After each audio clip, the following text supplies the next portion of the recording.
தந்தை, மகன், தூய ஆவியாரின் பெயராலே ஆமேன்.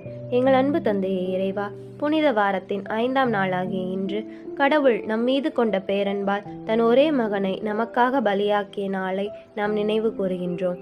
இயேசுவின் சிலுவை பாதை நமக்கு கற்றுத்தரும் பாடம் என்ன? வாழ்க்கை என்பது சுமையா பரிசா? இதில் எது உண்மை?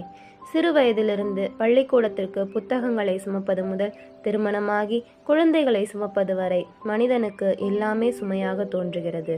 அப்படிதான் இயேசுவுக்கும் சிலுவையை சுமையாக கொடுத்தார்கள். ஆனால் இயேசுவோ நம்மீது உள்ள அன்பினால் அதை சுமையாக அல்ல, சுகமாக ஏற்றுக்கொள்கிறார். வாழ்வின் சுமைகளை திறந்த மனநிலையோடு ஏற்றுக்கொள்கின்ற பொழுது வாழ்க்கை ஒரு பரிசாக அமைகிறது. இப்புனித வாரத்தில் நாம் சந்திக்கும் மனிதர்கள் மீது நம் சிலுவைகளை சுமத்தாமல் அவற்றை நாமே சுமக்கும் சுமை தாங்கிகளாக வாழ முயல்வோம். ஆமேன்.